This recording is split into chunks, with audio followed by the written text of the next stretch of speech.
thumbnail looks crazy on my next video, it might be because this ended up turning into a nightmare.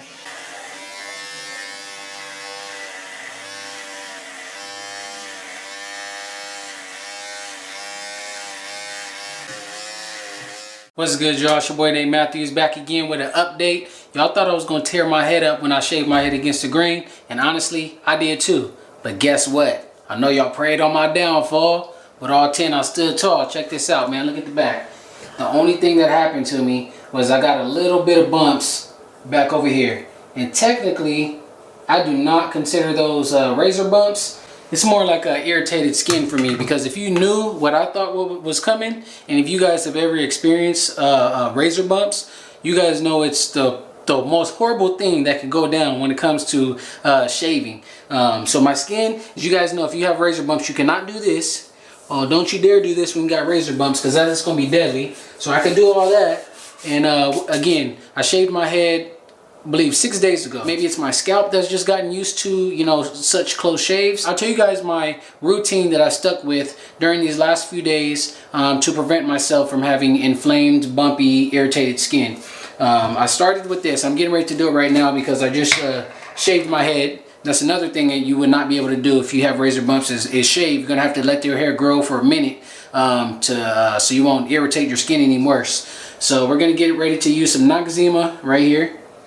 And this is just to clean my head. For everybody that always asks, like, why put Noxzema on my head? I always usually ignore that question because I don't really know exactly why, but come on, like, why do you put it on your face? That's what it's for, to clean your skin, make your skin feel good. So that's the reason why I put it on my head. Get a nice clean feeling. Doesn't take much, doesn't take long. Oh, and also, when it comes to shaving my head against the grain, my experience with it, when I told you guys, like, man, this is the baldest my head has ever been, well, I actually do feel hair on there now because I didn't shave against the grain a second ago when I shaved again. And also, that feeling of a super smooth head in every direction, that only lasted for like a day and a half. So I guess if I were you guys and you don't know if your skin is good enough to shave against the grain or not, I would definitely say just don't do it. Because with me doing it, even though it was a better experience at the time, my hair just grew right back. So luckily for me, I didn't get razor bumps, but for you guys trying to get that same feeling on your head, it could be a bad turnout. So if you guys have already messed up and got razor bumps, just stick around. I'm gonna show you guys what I was using to actually help heal them for you guys. So we got some hot water on the towel, Noxzema on our head, a very thin layer of it, and go ahead and rub it off. Simple as that. So we hit it with the Noxzema, clean my head, so now I know my skin is feeling good. It's very clean, there's no dirt and everything like that. This is something that I use on the first and the second day. After that, I did not use it anymore. This is the 10 skin. You guys can see here, showed you guys this in the last video. 10 skin for razor bumps. However, I did not want to keep using it because this stuff is not the cheapest, but it definitely works. So we're gonna go ahead and use this. Showing you guys the steps that I did. I'm going to use a small tiny piece of tissue, a little tiny bit on here.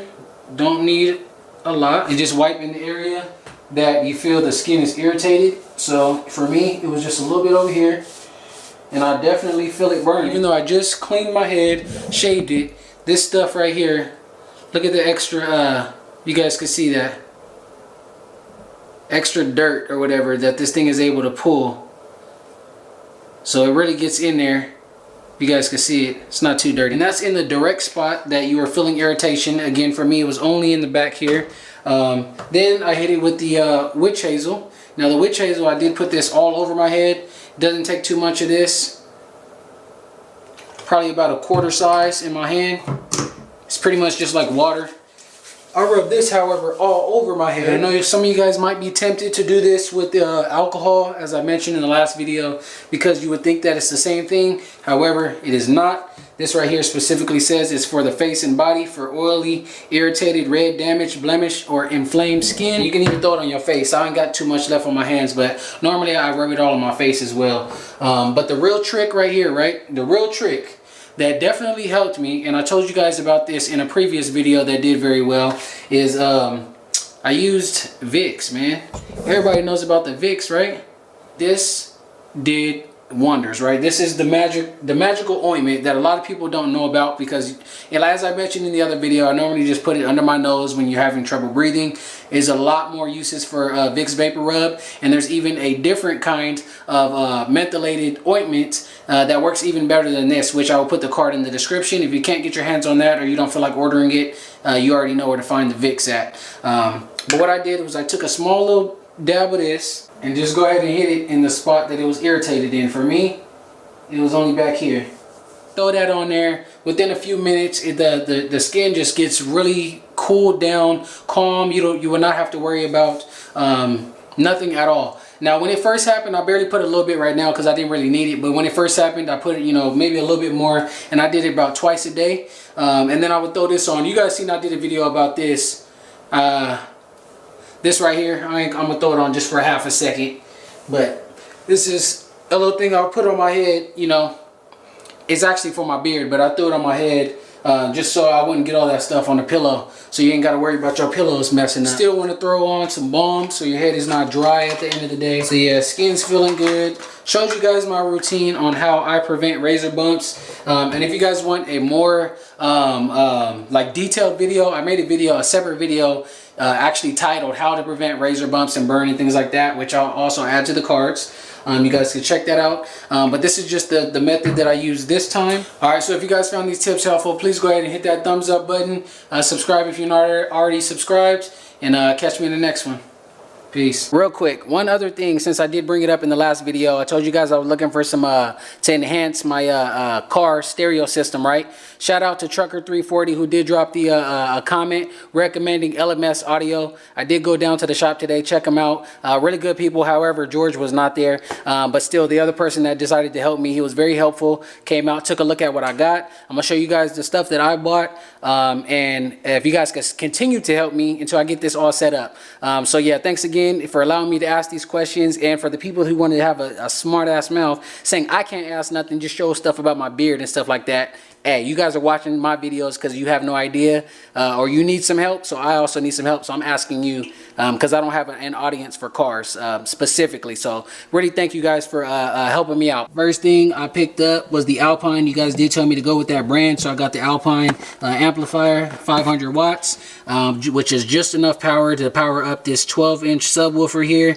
I bought most of this stuff in a set, but I decided to get this separately, which is the box. Doing my research, especially going from not knowing a thing about cars, I guess I did learn that having a ported box is better than an enclosed box, so I bought this box separately. I got most of this stuff, or not most of it, all of it, from Amazon. So if you guys want to check the specs or anything like that, if you guys are interested, the links will be in the description. I paid like $50 or so for this box. Altogether, I think it was actually close to 400. I think it was a decent deal, especially for me not knowing exactly what I wanted. The only thing I bought separately that's not in the box, it is the box itself, or that came with the kit. So I got the wiring, things like that right here. And I also even got the bass knob. So this is my little current setup, what I'm trying to currently get set up in the vehicle right now.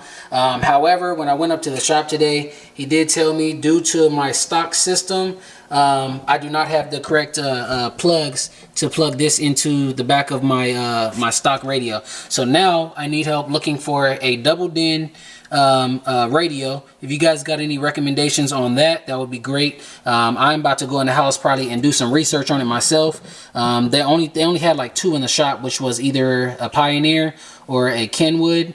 That has, like, you know, features for I think somebody else in the comments said it, like AirPlay. I don't really I'm an Android guy, so I don't really need too much of Apple stuff. So I'm thinking actually going doing some research and looking into getting a an Android based system. So yeah, again, really thank you guys for helping me out trying to set this up, and I can't wait to finally get it set up so I can actually show you guys. The system in here currently is not booming at all. I love the car though, but the system is just not enough. But yeah, I'm gonna go in here. I hope you guys found this video helpful, and I'll catch you guys in the next one. Peace.